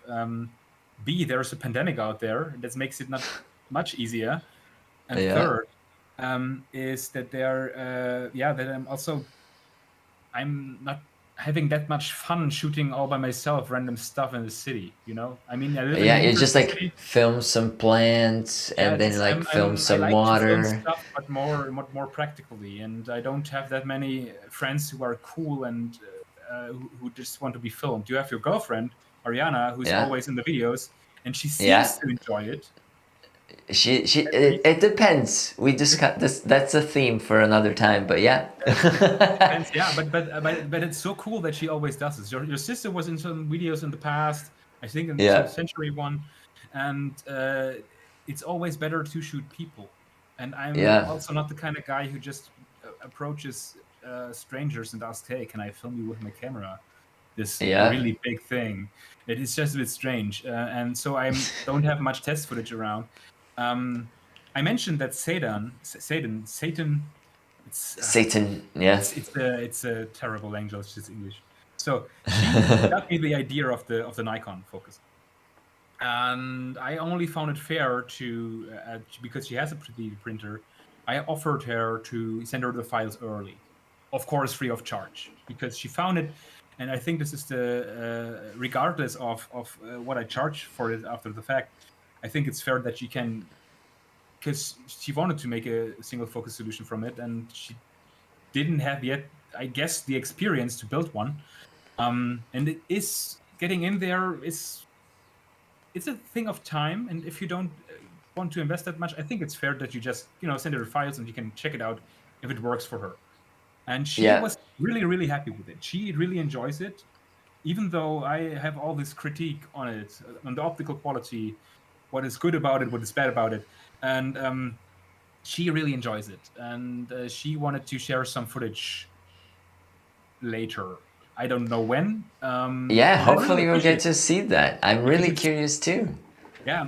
I think she filmed some cool stuff. She works in a garage or something. I don't know if I can tell this on stream. So she does interesting stuff, and I think this is it's always better to have some footage than none. Definitely. Yeah. Or Yeah. if you're considering the Focus A, it is a bit worse than the original Fujinon. Focus is a bit closer. Quality is a bit worse. So the review Tito did is a good indication at least. But you can also build it with a Fujinon. You can still buy a Fujinon if you get one and buy it with that. So I Yeah. just wanted to go unhinged and build this crazy housing with markings and everything because I thought it's cool. Let's be honest. Yeah. I just wanted to make No. something cool. And a question you didn't ask, but I think you nearly asked it, which is also a fair question, is why do I sell them now? Why didn't I do it earlier? Yeah, that was kind of the beginning. I was like, why are you? I think this is the underlying question. I found that doing these, especially when you're not using them yourself that much, Yeah. it is a tedious process. It takes a lot of my time, and also it's not. Time is one thing. My time is when we talk about work hours, it is valuable. I'm sorry to say this. I'm a terribly expensive employee. My spare time, of course, is charged differently. But time is one thing. But I also invest a lot of money into this. And I don't expect. I mean, I bought the Zuno for. This is a fun story actually. I bought the Zuno through JSD from Japan, 400 Yeah. euros. Yeah, 400 JSD. euros. And then I did the research. What does it cost in Germany? And then I found one that was labeled badly on eBay, on German eBay, from an old guy. and bought it for $60. You know, sometimes it's so I have 2 copies that I bought for in total for like 160, 180 euros shipped, and Yeah. Like that's this is already still cheaper than the Fujinon, but it's money. it's money. It's quite a bit of money, and of course I bought 2, and I didn't had to, but I wanted to. Maybe I sell one. This is still assembled. It is very mint actually. But it is money that I paid, and also I paid for the one Nikon I paid like €1, and for the other I paid 20 or something. I get it they're both really cheap, but still this adds up. And suddenly this project, including the hardware, because nylon dome nuts cost a bit more, then you have to buy a few screws. Screws are not that important, but all this little stuff adds up. The Focus A has focus rings, filter threads based also on a stepper ring. It's a 95 to 686. You can also build it without it if you want to.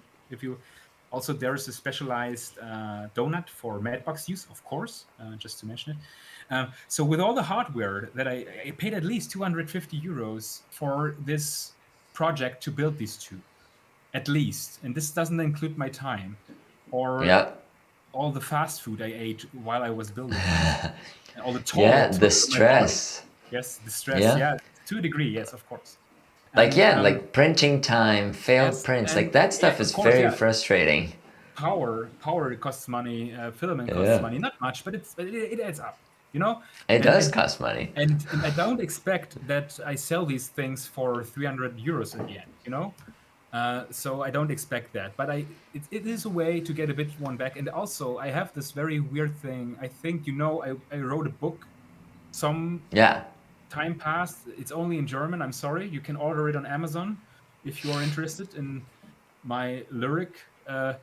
And I wrote this book, and also I sold a few copies actually. I think like 40 or 50 copies. But it's print on demand, so I don't get much money from a single print. You know, when you buy it, I earn like €1 maybe. And of course, with all the test printings and all the other stuff, I paid much more for the production than I got out of it in the end. But I didn't do it because of the money. Of course, you have to sell a book, you know. It needs to be covered. The production needs to be covered. But also I have this weird idea that I love when stuff that I really love, that I do in my spare time, like, you know, with stuff that you do with your heart. I have a nice job that I enjoy, but it's still a job. And I like when this stuff that I enjoy in my private time can pay me a pizza, you know? Yeah, I remember that benchmark. It's just, you know, it's my craft, it's my art, it's my engineering, whatever you might call it. And it can pay for a meal. It can feed me.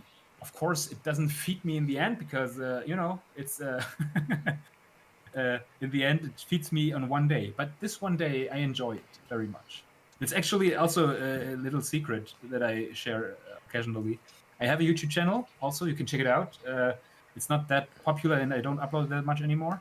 But every time I get a payment from YouTube, which is like once a year, I order a pizza from that, because I figure that everyone who watches my videos would love if I buy a pizza. I don't know. I kind of imagine it's like sharing a meal with the people that you enjoy spending time with. You know, I like this also with donations to some people when they say, "Hey, you can donate me a coffee. You can donate me a whatever." And I am a strict believer, like Matt Leaf. Matt Leaf once. Matt was on the stream. He just left. Yes. He had something come up. Yeah, Matt is a great guy, and I bought something for Matt and sent him over. And he paid, of course, the money back to me that I paid here, but he also paid on top, you know, for my time and for my effort. And he said, "Here, Lucas, buy a pizza from this." But he paid so much on top that it was like more like 3 pizzas. And I could, of course, say, "Hey, okay, I get a cheap pizza or no pizza, and I've earned quite a bit of money." I mean, it's not like terrific, like much money, but I could pay a whole grocery tour from it, a big one for my one-person household.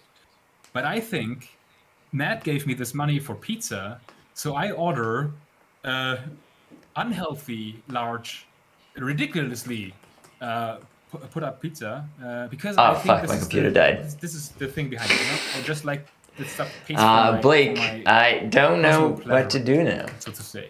So this is also one reason why I'll I sell come this, and I downstairs. think Just it's, give me 1 I think second. it's fair. I mean, I understand when people don't have the cash or are not sure. I mean, it's a My 3D computer print, died. Yeah, this is your message. It's okay. often sell stuff. but they're usually not Maybe as send a expensive as message. other My right? camera's still They're broadcasting, cheaper right? usually.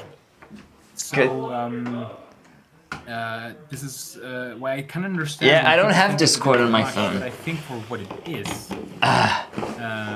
being a single focuser, it is a fair price in the end, even if you have to buy the glass still. Ouch.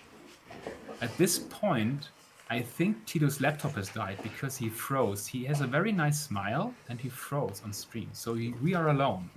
Dear viewers, How there do are I a do few. this? I Where's that? have this list here. I told you before. I'm a very orange guy. What can I tell you? What I did forget or didn't forget?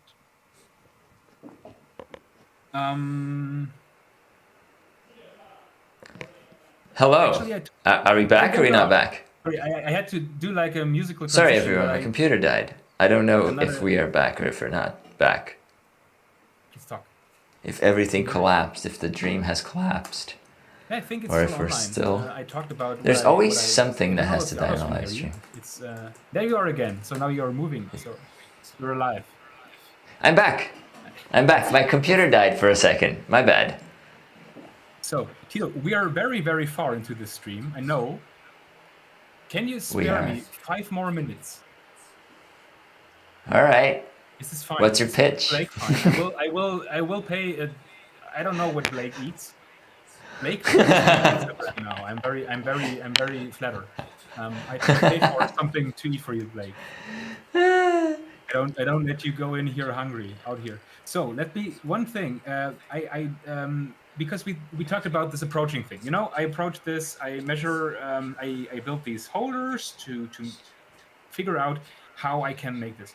And one thing that we wanted to do in this stream, or I wanted to do, or you wanted to do, is to inspire people, right? Because Yeah, as I always. said, I'm not the first one to build a 3D printed focuser, but I was the first one who shared it. And of course, it is cool and nice to be the guy who's so tremendously nice to people that he gives all the stuff away for free or very cheap and shares with everyone. And I know, especially on Discord and in the Facebook group, I tend to be a bit snarky sometimes because usually I write there in the evenings when I have a rough working day.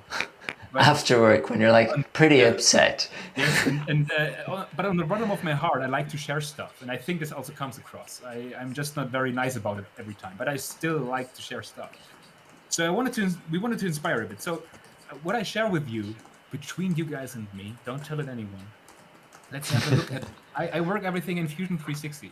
This is my CAD program of choice. Fusion 360 is for free for enthusiasts and low-income people. So I think you can earn like 1,000 euros or dollars a year, and you can get this free copy.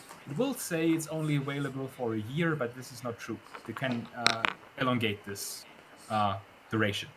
So what I do when I start, I make this glass. I rebuilt this in 3D, so I have a rough idea of dimensions, of tolerances, and what to expect from stuff. This is for me very important to visualize and push stuff around to get all the little things right. This is how I start every rehousing project. I build a rudimentary thing of the glass.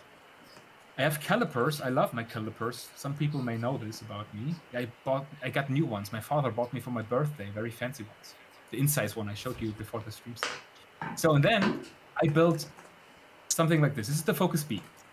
So and actually it looks quite cool. I think always when you look at it, and this can look. I could figure out that this could look a bit intimidating when you see something like this. And this is the thing why I show this to you. Because I have never formally learned how to use a CAD, a CAD, a computer-aided design program. So I build things in a horrifically difficult, stupid way that you could do too, and I'm sure of that. So, for example, this is the front tube. This is just shapes. I have a few shapes that I can push around. I do a little chamfer here, I do a little thread there, Doing threads in Fusion 360 is a bit tricky. Maybe I do a video about this sometime. And Yeah, you showed me how to do that, and after your demonstration, I was like, oh yeah, I can do this. actually, I built a little script for my website, or a little calculator that makes it easier to set it in. But I think I will make a video about it. So, but you can see this is no slits, for the focusing stuff. And then I have another folder here that is called stencil. And then I have another folder that is not visible now, like this, which at first I merge everything and then I subtract these little canals from that thing. So this is how I work. It's really, as you said, it's like Lego, You just add and subtract stuff. It is really, I just do it very, very crudely. I have now the focus pins here. I can, oops, I will get them out too. And then I have, like, this bottom piece is the same. It's just a few shapes stupidly pushed together, make it fit in some way. And then there's no holes in here. It's not complicated. I just have my locking screws in here that I crudely model, that I just subtract from the model, And actually the same is for the helicoid. It is just a ring with nothing in there. Focus A is a bit more difficult in the idea how it's built. It's a bit more complex. But on Focus B and on the original Focus, but the same. I have this, and then I have I call it helicoils that I just subtract from this shape, It's literally just, this is how I built this stuff. It is terribly simple. This is also where I do the manual stuff. And in the end, you have like these finished parts ready at some point. Then I have a folder where I drop everything in there. I never delete things. I have an older folder with old versions where I drop the old stuff in there. And I also always have, as I said, I have the glass in there. I have the steppering ring to know the dimensions, just to get an idea where everything will sit, how it will look inside. And usually in the end, it will, at some point, it's in some way fit together.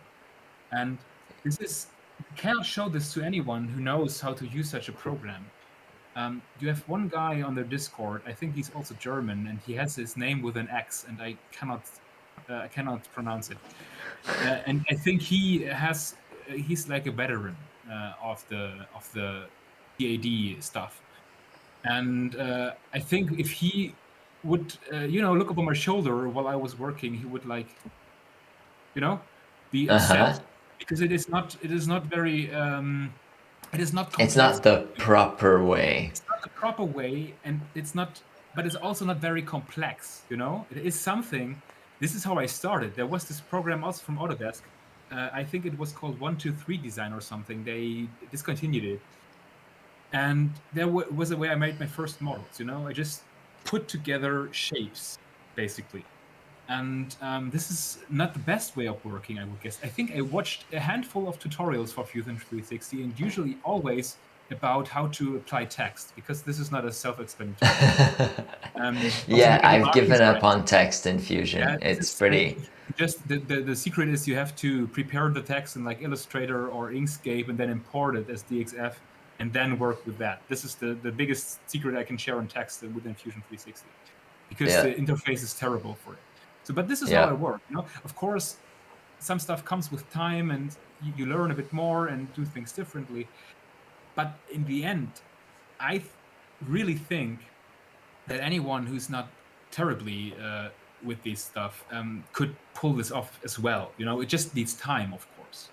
As I said, this is not a humble brag. The first housing I needed a week for, and the Focus B I had like done in 2 days.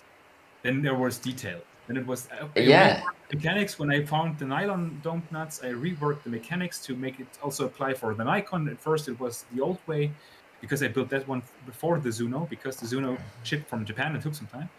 And, I don't want to say, hey, I'm so great, I can build a cool working focus in 3 days. This is not what I'm trying to say. I'm just trying to say this, that even if you need, you invest a week after work to do this stuff, you can do very, very cool things if you have an idea about stuff. I mean, it's It's not my idea to use wide-angle adapters as focuses. It's not my idea to put focus marks. It's not my idea to make focus gears in a different color. This is all not my idea, of course. It's not original in that sense. But it is to put all of this together to something that anyone basically could do. I mean, of course, not anyone has a printer, but anyone could ask someone with a printer or have someone make. And I firmly believe that anyone can build it, because the build itself is not terribly hard. No, the build itself is pretty simple. The hardest part, I say, about building these things is opening the wide-angle converter. At least for the Zuno and the Fujinon. These are hard to open. I also now in the manual have a section about how to open these. And I was clever enough to put a disclaimer that I'm not responsible if you break it. So, this the Nikons I had were not glued so far, so they were fine. But this is the hardest part about the assembly, and I think anyone can build this. You don't even need real tools, you need sandpaper that you can get anywhere in a home improvement store, and you need a few screwdrivers. Yeah. This is it's not hard to do. Yeah, it's a bit of Lego and a bit of IKEA. And yes. I think the big takeaway is to never get too caught up in an just idea. It's just like you have the idea, you bring it down to how can I make this? How can I create this? How can I execute this? And then you do it, like you test it, as opposed to, yeah, but maybe if I think about it more, I'll have a better idea. It's like, yeah, but if I just do it now, I'll get to the better idea faster. I'll put more effort, yes, but I'll get there faster. And this is funny because, there are also, of course, things I don't mention because they are not groundbreaking, but there are so many little things. Like you noticed maybe from the original Focus that aligning the bottom part and the focus tube to get the screws in is a bit of a fiddle, Yeah.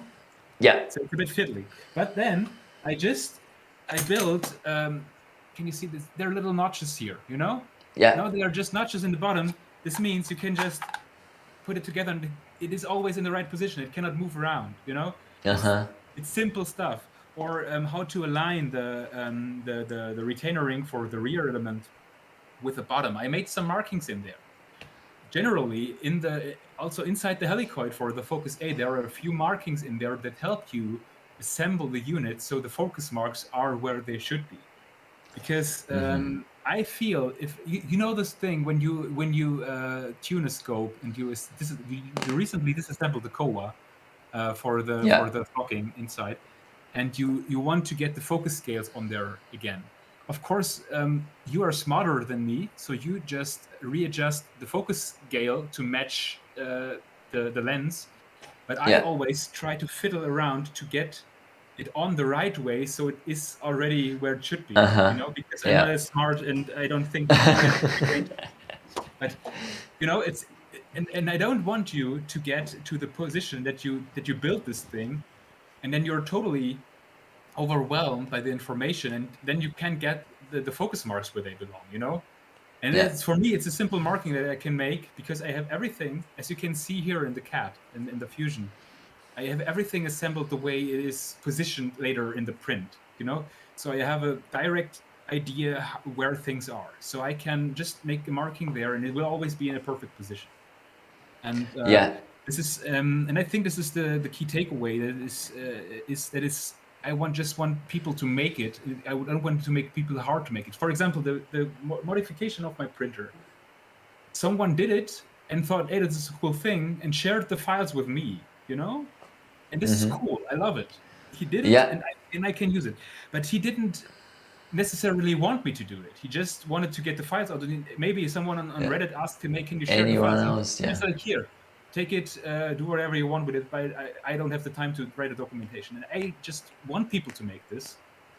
And I want them to have maybe also a little bit, of course, the basic idea when I made the first Focus was to talk to the tinkerers, to the tinkerers who want to build stuff, who are like me, maybe.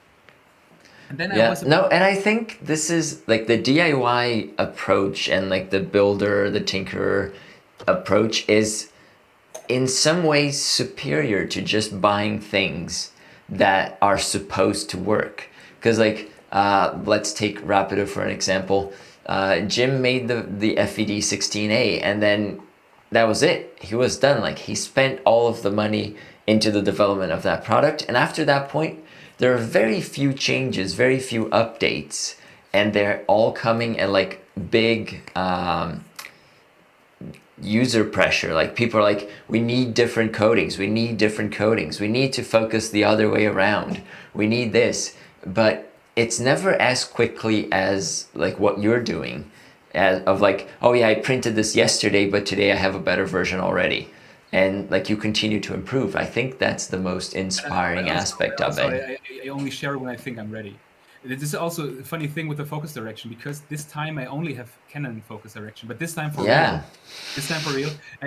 Nikon only existed because I messed up in my head. Because every time In the first time. I just messed up, and then I renamed them badly. I'm very I'm not proud of it. And this time I figured no one ever wanted to do Nikon. They were always, hey, I wanted to do Canon, but then I printed Nikon, and it was yeah, sorry. And Yep. especially with the markings, then the markings have to be the other way around. And doing the markings was really like it was -1 fun, you know. So I just didn't want to do that. So again, so this is why there was no Nikon this time. Yeah. But, you know, and then the first time, I think it was Joe Frank posted about the focus on Facebook. He tagged me and said, "Here, I shot the stuff with the focus," because I never actually thought that people would build this. You know, I mean, like everything, you have this, you have your Thingiverse list with cool stuff that you collected. You know, you have these cool things that you want to print someday, and you never do. And I never thought, because it's a very complex thing, and he just did it and tagged me, and I was so happy someone built this. And then there was, I think I saw him in the chat, Maze. I hope I said this Maze, right. yeah, Maze, yeah. From Brazil, and he Yeah. wrote me an email actually first and asked me a few things about it, because he just didn't want to put that much money out for a focuser. But For a focuser. Wanted to use it still, and so this is when I noticed that the range of people who actually have a use and a need for this kind of stuff is much larger, you know? And this is why I still think it's cool to share this stuff. This time with a little bit of money, I think, but I don't think. I hope people don't badmouth me about this. That I now become. No, your idea is not like to profit out of this. You're trying to make some of your investment back. And honestly, you should have, like, for me, you should have started putting a price on this stuff a long time ago. Yeah, I've voiced this before. Yes, you're totally right. But the thing is, this, and I will stay with this. The original focus, the focus actually, will stay free. I won't improve it anymore. I won't build upon this anymore. But it will stay free, and people can still build it for whatever. Yeah. Maybe you want a teaser, you know, see how good it works or whatever. Yeah, like I mean, for $10, I would just take the plunge and be like, oh, this is free, and I'll check if it's worth it, or I can pay $10 and check it for a better version. I would just spend the money. Yeah, I think this is the theory, and this is the fun thing also with namings. I mean, I think you know this, because I called the first one the Focus because I thought it's a cool name, and then I quickly noticed that people don't care for names. And you see this still today when they talk about Kowa C35. I don't know actually if it's Kowa or Kova or whatever. But they call it the C35, which doesn't exist because people don't care for names in the end, you know. And I don't know why I'm so pedantic about it. This is why I call it Focus A and Focus B. I dropped the, and I just made it a bit simpler, you know. In the hopes that it got called properly in the future, if people actually want to buy and build this. I bet they will. I hope so. It's also a bit curious. I'm very curious if people will buy it, to see if of course you're a little child, you know, you think I like when you go on a flea market the first time in your life and sell stuff and see if people buy stuff from you, you know, it's always a very interesting thing. On Thingiverse, you never get a message when someone downloads stuff from you. On Cults, I get an email for everything, you know. Wow. It's a bit too much actually. So I don't know. Maybe I wake up in the morning tomorrow and it's like full of stuff. But still, if you're interested in buying it, I will say this: there's a chance that you win the giveaway. So I would wait for like another hour when you know it. Yeah. I mean, it will still take this hour to set up the storefront, but still, you know, maybe you win. Maybe you are the winner. I mean, if the winner is watching this, this will be true because they will be the winner. That's right. Yeah. Yeah, on that note, I hope that a lot of people get it and a lot of people build it and shoot stuff with it. It's always really cool to see these community projects growing more and more. Like, that's the principle of this channel. It started as something that I was like, yeah, I'm doing this for myself. And every once in a while, like, I run into someone on set and they're like, oh yeah, you're the guy from the channel. I'm like, what channel? And it's like, the Anamorphic channel. Like, oh yeah, that's me. And they tell me about like how they learned this or that on the channel that I had no clue about it. So it is really, really cool to see how our communities embrace this type of initiative, and I hope it works out for you. I'm sure it will, and I'm happy that you're still making things. I mean, the thing is, as I said, the 4-element one is coming hopefully sometime soon. It's not quite. They don't know where it is, or they won't tell me because of data protection, because the sender sent it somewhere else. It's a bit strange. Amazing. But I think this is the takeaway for me. You know, I already, of course, not now. I didn't release it yet, but I will have released it in an hour, and this is where I am finished. You know, this is when it's out of my system, out of my head. It's gone. Yeah. Of course, maybe I have an improvement down the line. I actually changed a little minor detail about 0.2 millimeters, which is purely cosmetic, yesterday, because I thought, no, this is better. I will do it like this. I'm not happy if I don't do this. You know, I took this with me 3 days. That I thought, nah, I'm done. And then it's like, no, you just do it. You know, just fix it. Yeah. Yeah. Do it. It's easy. And if you feel that it haunts you, then having it out of your system is already the big takeaway. And I hope the community, of course, has something from it. And not only, of course, you know, it's always easy to speak in these broad terms. It's for the community, but in the end, it's individuals that put some real use out of this. And it's a handful of people. Someone like Mazé or someone like Joe Frank who utilized the focus and are very happy with it, see the benefits in the new housing and maybe think, okay, I built the new one because I think this is cooler, and this is where it goes, you know. And then because I already know what it's worth to them, you know, and also it supports me, and you get something for it. It's a win-win in my book, of course, because it's a win-win. Yeah. Normally, I would tell people to ask questions at this point, but we're going way over time at this point. So if you have any questions, shoot them in the comments. The link for the giveaway is in the chat. I'll see if it's still here in my... Yep, I just posted it one more time. And Lucas is setting up the storefront so you can buy the models and get started on looking for the glass before the glass becomes expensive. So... it is bound to happen. The earlier you jump on it, the cheaper it will be. It is so terrible, but you can do nothing about it, right? It's the nature of capitalism.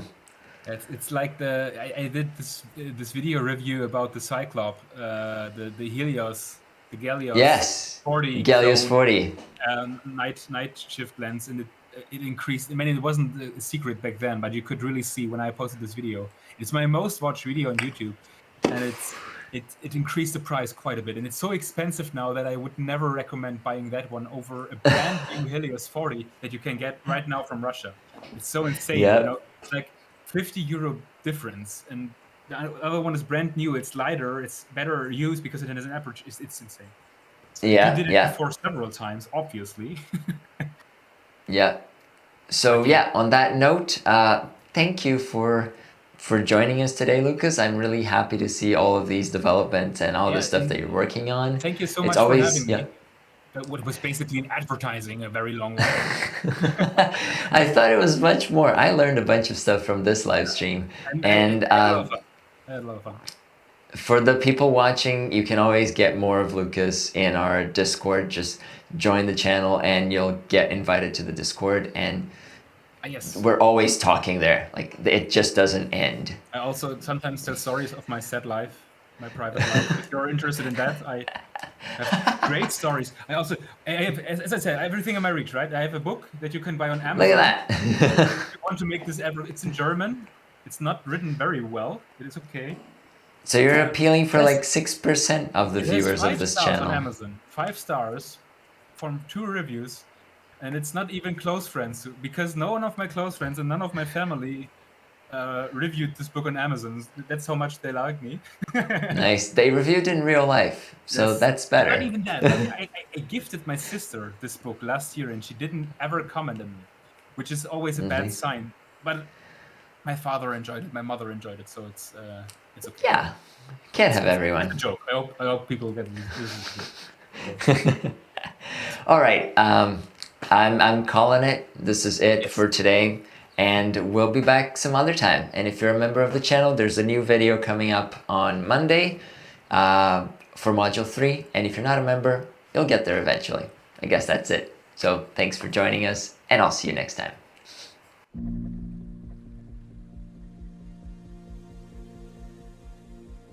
It's the point where the sound fades out.